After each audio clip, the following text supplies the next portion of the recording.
Smash, shatter, silence, then rage. There I was, 20 years old, muscles aching from a 12-hour shift, drenched in sweat, standing in front of a man twice my size, with a 20-ounce hammer in one hand, and his truck window in pieces behind me, all because he stole from me. And I warned him, 3 damn times. If you've ever been underestimated, bullied, or had something precious stolen right from under you, this story's for you. Hit that like button, subscribe, and get ready. Because this is one revenge you'll feel in your bones. It was the early 90s, and I was grinding through my apprenticeship in the skilled trades. Picture a massive, chaotic commercial construction site. Metal, concrete, sweat, and steel all mixed into a symphony of labor. I wasn't tall, just 5 feet 7 inches, but I was built like a brick wall. Muscles earned the hard way, by waking up before dawn and working till dusk. I had a reputation for being a hard worker, someone who listened, who learned fast, who earned his place. I didn't just walk in. I scored the highest on the entrance exam in the local's history. My father was a legend in the trade, a respected veteran with 25 years under his belt. I carried that legacy with pride. But pride doesn't stop predators. He was tall, thick, broad, towered over me by a full foot, and mean. An older journeyman with an ego twice the size of his truck, and a chip on his shoulder like he was owed the world. He'd bully apprentices for sport, mocking, shoving, taking tools, stealing credit. He knew no one would stop him, and this one day, he made the mistake of making me his target. I had put my tool belt down for just a moment, to adjust scaffolding. In the trades, your tools are your soul. They're not just metal, they're memory, they're pride, they're hours of saved wages. And suddenly, 2 of my most valuable tools, my 420 and 440 channel locks, were gone.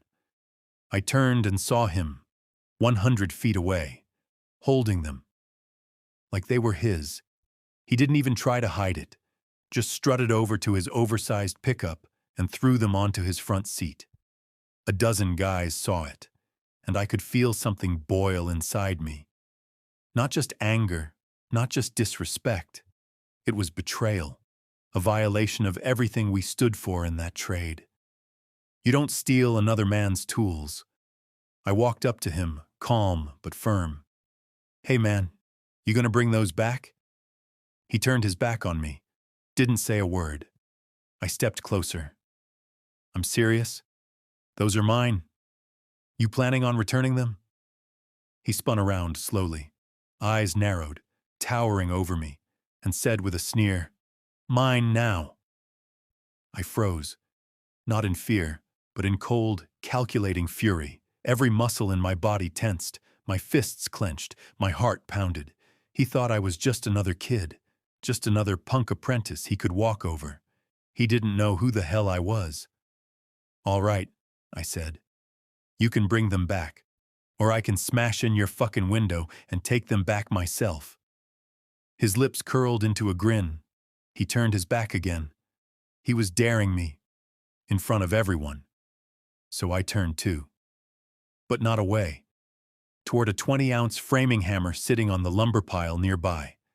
I grabbed it, walked, slowly and deliberately, across the site. Every step felt like thunder. A dozen guys stopped working and watched. He thought I was bluffing, until I raised the hammer and drove it straight through the driver's side window of his truck. Smash, crash, crack. Glass exploded in a glittering spray of justice.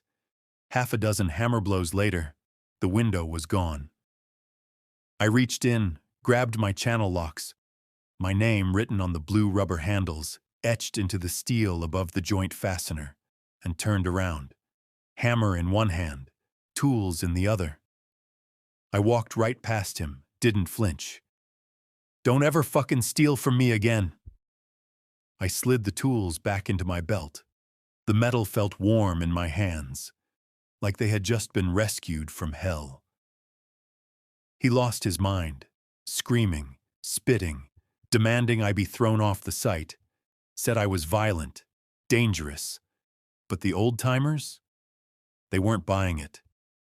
They walked over to the foreman, calm and certain. We saw it. He warned him 3 times.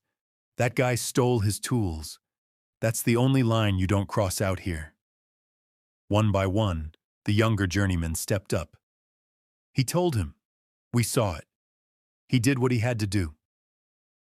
In that moment, something shifted. The site had chosen, and it wasn't him.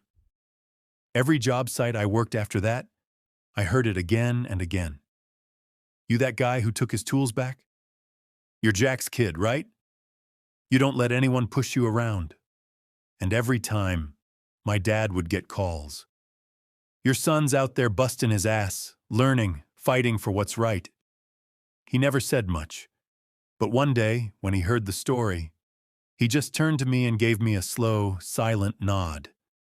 That nod meant everything.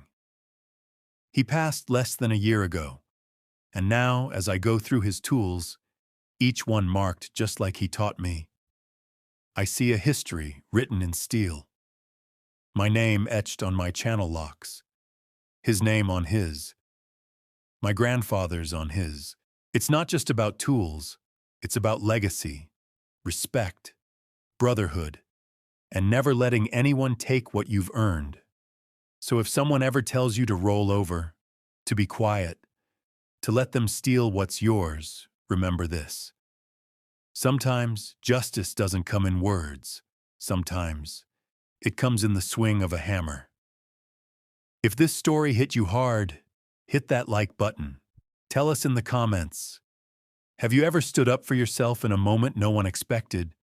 And don't forget to subscribe, because we've got more real stories of revenge, justice, and legacy coming your way.